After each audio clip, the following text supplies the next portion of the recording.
फातिमा की रानी माँ, प्रभु यीशु की माँ, आसरा तू ही है माँ।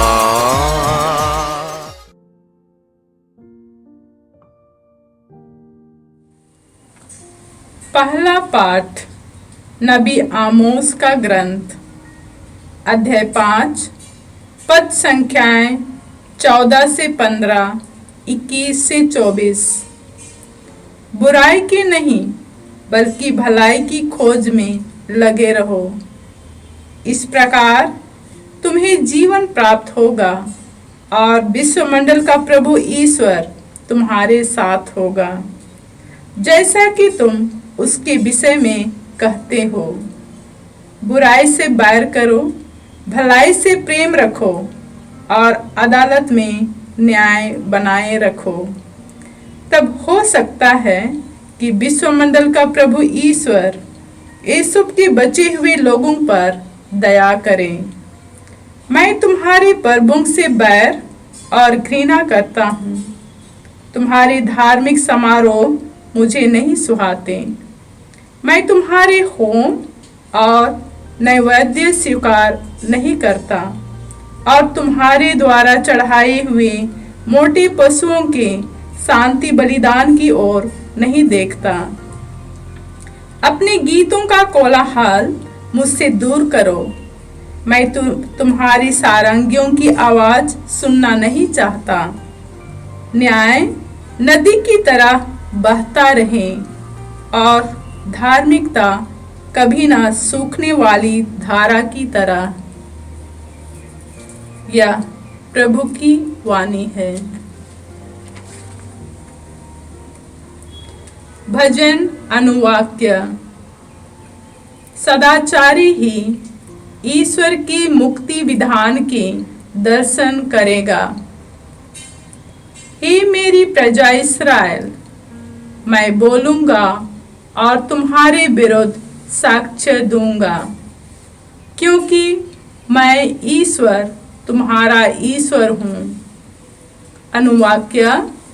सदाचारी ही ईश्वर के मुक्ति विधान के दर्शन करेगा। मैं यज्ञों के कारण तुम पर दोष नहीं लगाता। तुम्हारे बलिदान तो सदा मेरे सामने हैं।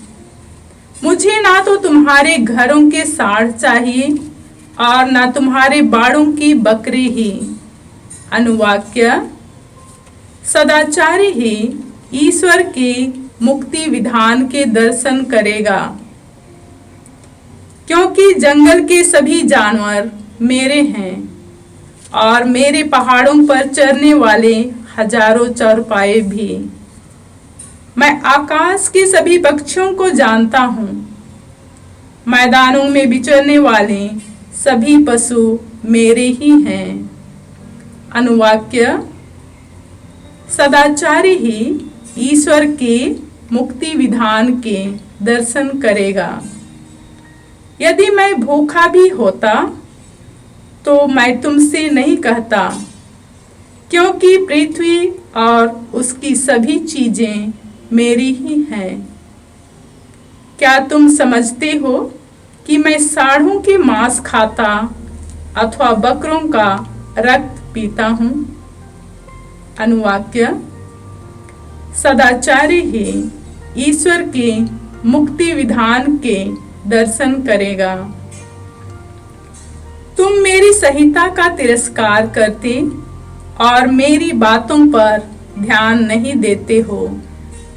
तुम मेरी आज्ञाओं का पाठ और मेरे विधान की चर्चा क्यों करते हो? अनुवाक्य। सदाचारी ही ईश्वर के मुक्ति विधान के दर्शन करेगा।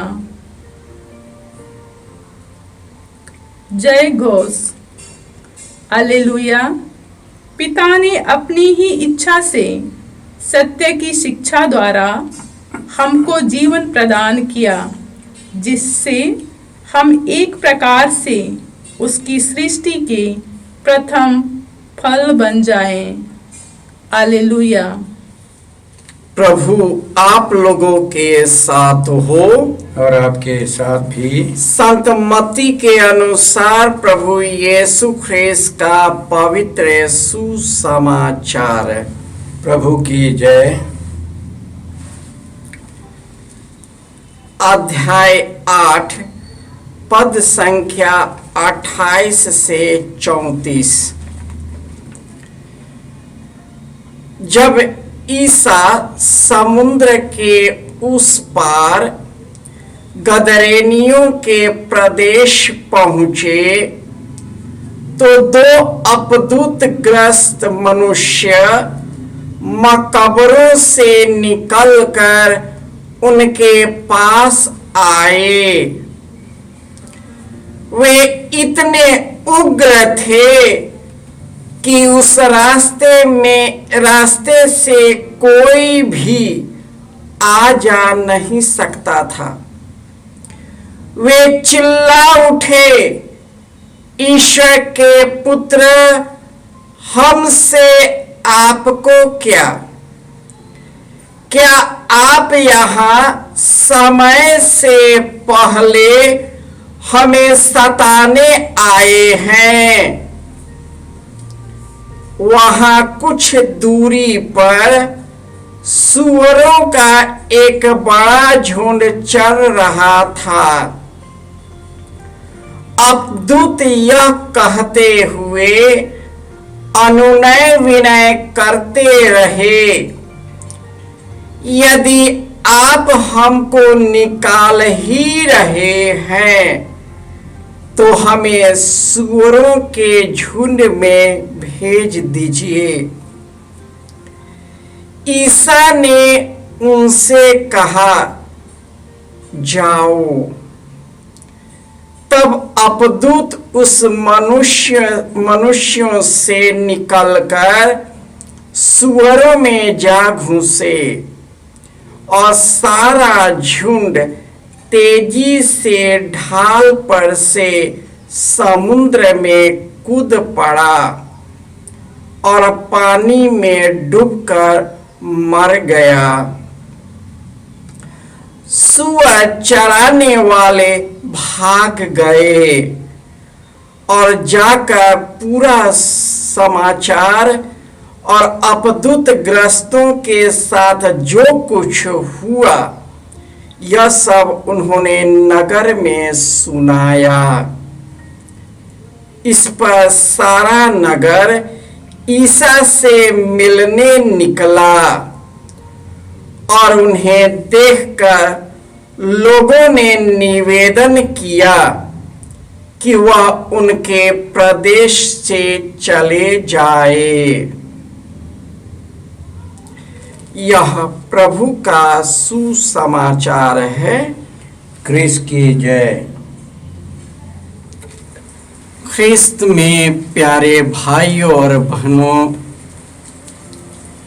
स्तोत्र ग्रंथ अध्याय 37 पद संख्या 7 में ईश्वर का वचन कहता है, बुराई से बचते रहो, भलाई करो, तुम स्वदेश में सुरक्षित रहोगे।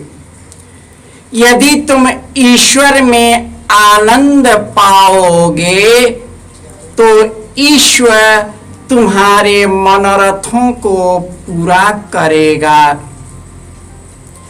आज के पहले पाठ में हमने सुना है कि नबी आमोस के द्वारा ईश्वर कहता है, बुराई से बचते रहो, भलाई करो, ईश्वर तुम पर दया करेगा।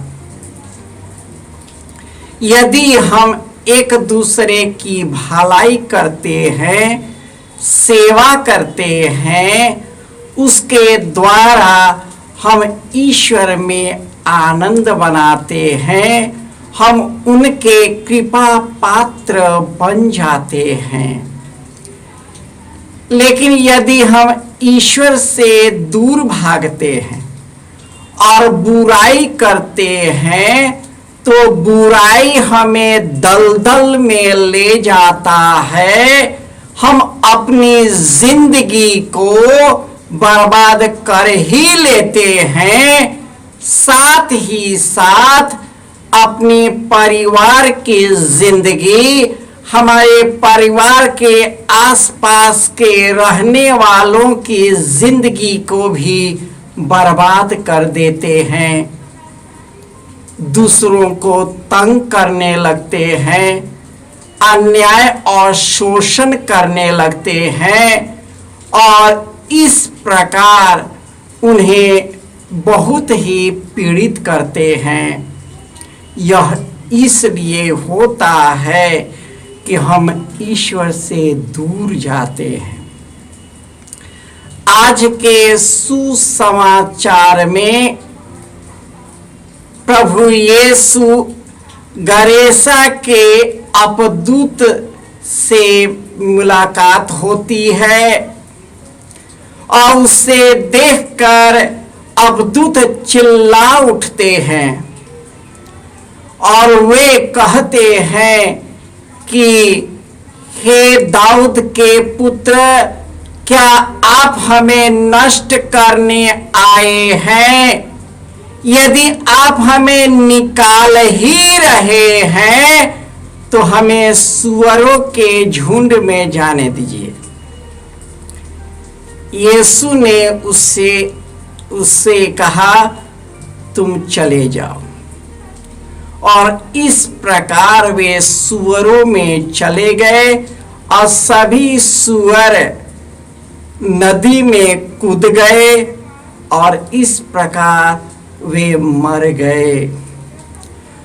जब हम ईश्वर को त्याग देते हैं और सांसारिकता में फंस जाते हैं, शैतान की बुराई हम पर हावी हो जाता है, हमारी जिंदगी को तहस नहस कर देता है, दूसरों की जिंदगी को तबाह कर देता है, हमारी पारिवारिक जीवन कष्टदायक हो जाता है और इस प्रकार हम बड़े ही दुखी हो जाते हैं। हमारे परिवारों में देखा जाता है कि हम अपने बच्चों से इतने लिप्त हो जाते हैं कि हम उन्हें संसार की चीजों को तो दे पाते हैं, उनकी सब मनोकामनाएं पूरा कर देते हैं, लेकिन ईश्वर के नाम पर उनके साथ बैठते नहीं हैं। हम ईश्वर को देना सीखा नहीं है। हम प्रभु यीशु के विश्वासी होने के नाते उनके नाम पर बैठते नहीं हैं। यही है कि हमारे बच्चे बुरी संगति में फंस जाते हैं, बुराई में संलिप्त हो जाते हैं और ईश्वर के मार्ग से भटक जाते हैं। जब वे भटक जाते हैं तब तक बहुत देर हो जाती है। यह तभी संभव है जब आप प्रार्थना करते हैं और आपके बेटे बेटियां ईश्वर की ओर मुड़ जाता है। केवल आपकी प्रार्थना ही काफी नहीं है, आपके बाल बच्चों को यीशु के करीब आने की जरूरत है। उसे अपने गलतियों को और पापों को स्वीकार करने की जरूरत है और ईश्वर के दया की जरूरत है। यदि आपके बेटे बेटियां ईश्वर के पास लौट जाते हैं, यीशु से संयुक्त हो जाते हैं, ईश्वर आपके बेटे बेटियों पर दया करेगा, उनके जीवन की काया को पलट देगा, उनके मनोरथों को पूरा करेगा। वक्त यह है कि आप अपने परिवार के सदस्यों के साथ प्रार्थना करें, बड़े विश्वास के साथ अपने गलतियों को स्वीकार करें और उस गलतियों को ईश्वर को प्रस्तुत करें। अपने परिवार के साथ आप अच्छा पाप स्वीकार करें। इससे आपके हृदय में, आपके परिवार में शांति आएगी। ईश्वर आपके परिवार को बदल देगा, आपकी जिंदगी को बदल देगा, आपके बच्चों को बदल देगा, उनका भविष्य उज्जवल हो जाएगा। हमारी प्रार्थना यही है कि वे सभी प्रभु यीशु से संयुक्त होकर अपना मन और हृदय का परिवर्तन करें और सदा ईश्वर से जुड़कर सदा खुशहाल और सुखी रहे। हे सर्वशक्तिमान पिता ईश्वर, हम तुझे धन्यवाद देते हैं कि तूने अपने पुत्र यीशु को देकर शैतान के सभी ताकतों को ध्वस्त कर दिया है। हे प्रभु यीशु, अपना पवित्र आत्मा हमारे अंदर, हमारे परिवार के अंदर, बाल बच्चों के अंदर में प्रवेश कर जाए, ताकि तेरी पवित्र आत्मा की शक्ति से हम अपने बुराई पर विजय प्राप्त करें, प्रभु यीशु से संयुक्त हो जाए, ताकि हमारी जिंदगी, परिवार की जिंदगी, हमारे समाज की जिंदगी सदा खुशहाल और सुखी रहे। जय यीशु।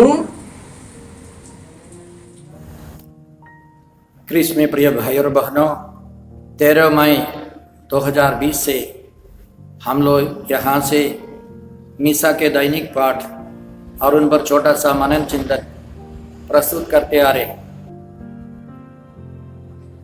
आप इस चैनल को सब्सक्राइब करें, लाइक करें, शेयर करें, बेल आइकन दबाकर हमें सूचित करें।